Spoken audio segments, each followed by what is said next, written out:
ये आप हिमाचल प्रदेश के मुख्यमंत्री को सुन रहे थे। कंगना रनौत को जो सिक्योरिटी दी गई है उसी मुद्दे पर अब वापस ऐलाने जंग।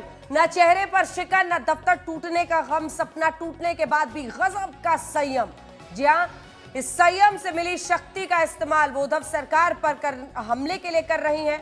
आज उन्होंने शिवसेना को सोनिया सेना तक कह डाला। एक इंतकाम, एक सरकार का इंतकाम और अंजाम ये मंजर, ये खंडहर जो 9 सितंबर तक कंगना का बसा बसाया घर था, दफ्तर था।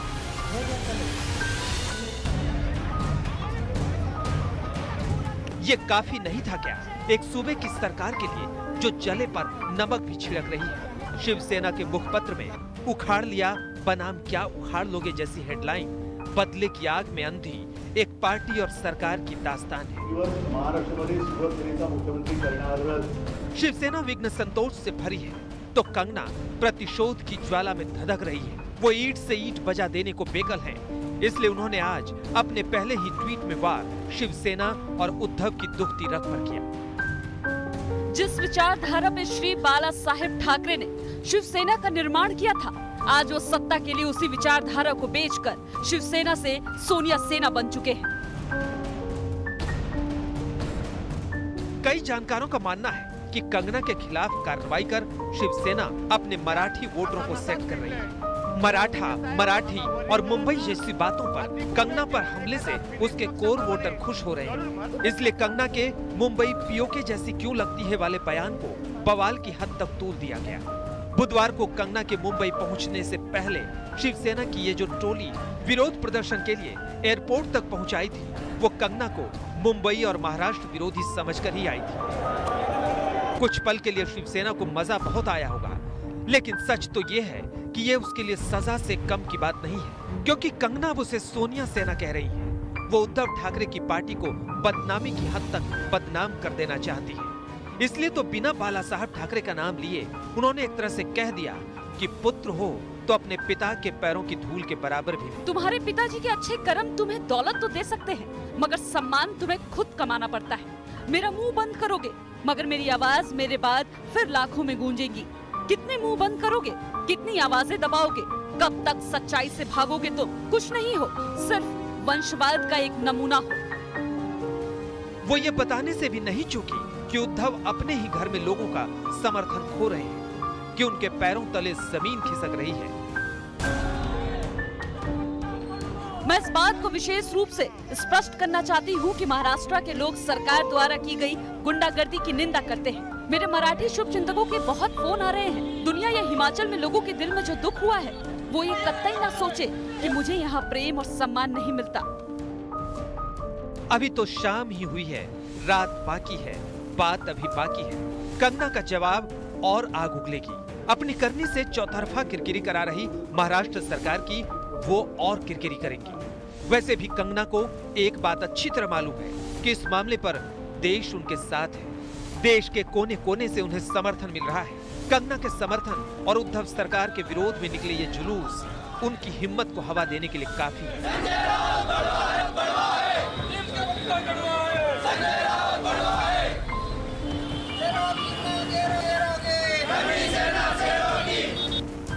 उनके प्रदेश के मुख्यमंत्री ने ट्वीट कर कहा, हम हिमाचल की बेटी का अपमान सहन नहीं कर सकते। महाराष्ट्र सरकार ने हिमाचल की बेटी कंगना रनौत के साथ जो राजनीतिक प्रतिशोध की भावना से अत्याचार किया है, यह अत्यंत चिंताजनक एवं निंदनीय है। हमारी सरकार व देश की जनता इस घटना में हिमाचल की बेटी कंगना के साथ खड़ी है। पर्दे पर झांसी की रानी का किरदार निभा चुकी ये कमाल की अभिनेत्री असल जीवन में भी बदले की रानी बन गई है। एक पंगेबाज पार्टी से कंगना का ये पंगा और किन किन मोड़ से गुजरेगा कहा नहीं जा सकता। हाँ, ये जरूर है कि अभी ये इंतहा नहीं है, अभी कई इम्तिहान हैं, अभी कई घमासान हैं। मुंबई से चित्रा त्रिपाठी और मौसमी सिंह के साथ आज तक ब्यूरो। कंगना की कमाल की एक्टिंग का ख्याल पूरा हिंदुस्तान रहा है, लेकिन उनके तेज दिमाग ने बड़े बड़े राजनीतिक विशेषज्ञों को भी सोचने पर मजबूर किया है। कंगना ने अपनी और महाराष्ट्र सरकार की लड़ाई को जन जन की लड़ाई बना दी। अपने बयानों के जरिए उन्होंने धर्म युद्ध छेड़ दिया। समर शेष है नहीं पाप का भागी, केवल व्याध जो तटस्थ है। समय लिखेगा उनका भी अपराध। राष्ट्र कवि रामधारी सिंह दिनकर की लाइनें कंगना बनाम महाराष्ट्र सरकार की जंग पर सटीक बैठती है। अगर नहीं भी तो कंगना इसे एकदम यही मोड़ दे रही है। जिस बॉलीवुड को उन्होंने एक से बढ़कर एक फिल्मों का तोहफा दिया, कंगना के पक्ष में आने से कतरा रहा है, मानो सबको सांप सूंघ गया है। लेकिन कंगना को पता है कि अपनी लड़ाई को कैसे जन जन की लड़ाई बनानी है। इसलिए तो जब बंगला टूटा तब उन्होंने ट्वीट किया जिस पर उनके विरोधियों की आह निकल जाए और बाकी जनता के मुंह से वाह। कंगना ने अपने ट्वीट में लिखा, मणिकर्णिका फिल्म्स की पहली फिल्म अयोध्या की घोषणा हुई। ये मेरे लिए एक इमारत नहीं, राम मंदिर है। आज वहाँ बाबर आया है। आज इतिहास फिर खुद को दोहराएगा। राम मंदिर फिर टूटेगा, मगर याद रख बाबर, ये मंदिर फिर बनेगा, ये मंदिर फिर बनेगा। जय श्री राम, जय श्री राम, जय श्री राम। ट्वीट के साथ टैग की गई तस्वीरें उनके दफ्तर की हैं। वो दफ्तर जिसमें उन्होंने विधिवत पूजा पाठ कराया था। पूजा पाठ वाली तस्वीरों का ट्वीट में होना यूं ही नहीं है, एक रणनीति का हिस्सा है, एक बड़े जनमानस के दिलों में उतरने की रणनीति। पंचमुखी हनुमान की प्रतिमा दिखाकर उन्होंने ये संदेश तो दे ही दिया कि खुद को हिंदूवादी बताने वाली शिवसेना हनुमान में भी श्रद्धा और निष्ठा नहीं रखती। अगर रखती तो ऐसा कैसे करा सकती थी। कंगना ने फिल्म मणिकर्णिका में रानी लक्ष्मीबाई की भूमिका निभाई थी। फिर उन्होंने अपनी कंपनी का नाम ही मणिकर्णिका फिल्म्स रख दिया। उनकी कंपनी जो पहली फिल्म बनाने वाली है वो है अयोध्या। कंगना का एक और ट्वीट है जो जन जन की जुबान पर है, शायद ही कोई उसे भूल पाए। उन्होंने अपने दफ्तर को राम मंदिर और तोड़ने वाले कर्मचारियों और तुड़वाने वाली सरकार की तुलना बाबर से की। कंगना को पता था कि सरकार से पंगा महंगा पड़ेगा, वो इसके लिए तैयार भी थी। अब वो ताल ठोक कर कह रही है कि मुंबई की तुलना पीओके से कर क्या बुरा किया। मैं कभी गलत नहीं थी और मेरे दुश्मनों ने इसे फिर साबित किया कि मुंबई अब पाक अधिकृत कश्मीर हो गया है। कंगना ने इस लड़ाई को अयोध्या से आगे कश्मीरी पंडितों तक ले जाने का ऐलान किया है। क्योंकि मुझे पता तो था कि कश्मीरी पंडितों पे क्या बीती होगी। आज मैंने महसूस किया है और आज मैं इस देश को वचन देती हूँ कि मैं सिर्फ अयोध्या पे ही नहीं, कश्मीर पे भी एक फिल्म बनाऊंगी और अपने देशवासियों को जगाऊंगी, क्योंकि मुझे पता था हमारे साथ होगा तो होगा। कंगना ने अपनी इस लड़ाई को धर्म और अधर्म की लड़ाई बना दी है। ऐसे करोड़ों लोग हैं जिनके लिए ये लड़ाई न्याय और अन्याय की लड़ाई है। याद रखिए, कंगना वुमेन कार्ड नहीं खेल रही। यही बात लोगों के दिल में उतर रही है। मौसमी सिंह के साथ आशुतोष मिश्रा, मुंबई, आज तक। कंगना के समर्थन में बॉलीवुड के मुट्ठी भर लोग भी नहीं हैं। एक अजीबोगरीब सन्नाटा पसरा है, लेकिन इसी बॉलीवुड को बहुत जल्द घेरने वाली है कंगना और घेरेंगी ड्रग्स को लेकर उनके निशाने पर बड़े बड़े सितारे। कंगना के टूटे सपनों का ढेर और उस ढेर पर भी शेरनी की तरह खड़ी कंगना रनौत। हाँ, यहाँ खुशी नहीं तलाश सकते, लेकिन मायूसी भी ऐसी नहीं कि वो मुरझा जाए। यही वो तेवर है जिससे बॉलीवुड भी डरता है। अभी कंगना के निशाने पर उद्धव सरकार है, वही सरकार जिसके उप मुख्यमंत्री रहे आदित्य ठाकरे को बेबी पेंगुइन तक कह चुकी है। सरकार से दो दो हाथ करने के बाद बॉलीवुड माफिया भी कंगना के निशाने पर होंगे, और खासकर बॉलीवुड की नशेड़ी मंडली। वो पहले ही कई बड़े सितारों को ललकार चुकी। मैं रणवीर सिंह, रणवीर कपूर, अयान मुखर्जी और विकी कौशल से अपना ब्लड सैंपल देने की गुजारिश करती हूँ। अफवाह है कि ये लोग कोकीन लेते हैं। ये युवा सितारे लाखों युवाओं को प्रेरित कर सकते हैं अगर उनका सैंपल क्लीन आता है।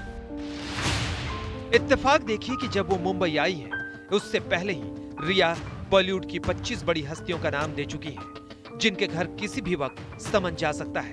रिया जेल में है, 9 और ड्रग्स पेडलर जेल में है, सिंडिकेट उजागर हो रहा है। उसे और बेपर्दा कर सकती है कंगना। याद तो होगा ही आपको, उन्होंने 26 अगस्त को ही कहा था,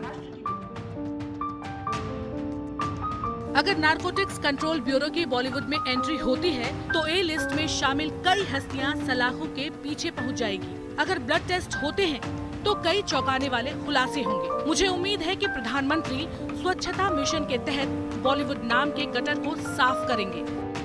सुशांत केस में कंगना रनौत ने शुरुआत से ही मोर्चा खोल रखा है। उन्होंने मुंबई पुलिस के रवैये पर लगातार सवाल खड़े किए और सीबीआई की जांच की मांग करने वालों में सबसे आगे रही। अब कंगना ने सुशांत के बहाने बॉलीवुड की गंदगी के खिलाफ झंडा बुलंद कर दिया है।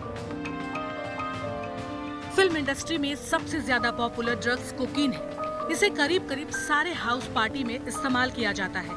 ये काफी महंगा मिलता है, लेकिन शुरुआत में जब आप हाउस पार्टी में जाते हैं तो ये फ्री में दिया जाता है। उन पार्टियों में एमडीएमए को पानी के साथ मिलाकर बिना आपकी जानकारी के आपको परोस दिया जाता है। वैसे तो 2016 में अध्ययन सुमन के एक बयान को आधार बनाकर महाराष्ट्र सरकार खुद कंगना के खिलाफ ड्रग्स सिंडिकेट में शामिल होने की जांच खोल चुकी है। लेकिन ये क्वीन डर बिल्कुल नहीं रही, उल्टे डरा रही है, क्योंकि वो खुद मानती है कि ड्रग्स के दलदल में वो भी एक वक्त धंसी थी। मैं उस वक्त नाबालिग ही थी जब मेरे मेंटर मेरी ड्रिंक में नशीली दवा मिला दिया करते थे और मुझे पुलिस के पास जाने से रोकने के लिए नशे में रखते थे। जब मैं कामयाब हो गई और मुझे पार्टियों में एंट्री मिलने लगी, तब मुझे ड्रग्स और माफिया की दुनिया का पता चला। इसलिए तो वो मुखबिर बनना चाहती है। मैं एनसीबी की मदद कर सकती हूँ, लेकिन मुझे केंद्र सरकार से सुरक्षा चाहिए। मैंने ना अपने करियर को बल्कि अपनी जिंदगी को भी दांव पर लगाया है। ये एकदम साफ है कि सुशांत जरूर कुछ राज जानते थे, जिसकी वजह से उनकी हत्या की गई। आप जानते हैं कंगना को अब Y+ सिक्योरिटी मिल चुकी है। एक तो वो पहले से ही निडर थी, ऊपर से ये सुरक्षा घेरा, अब वो सबको घेर लेने वाली। नमस्कार, मैं हूं अंजना ओम कश्यप। हमें उम्मीद है ये वीडियो आपको पसंद आया होगा। लेटेस्ट खबरों के लिए यूं ही देखते रहिए आज तक, और इस वीडियो के पसंद आने पर लाइक, शेयर एंड सब्सक्राइब करना ना भूलें।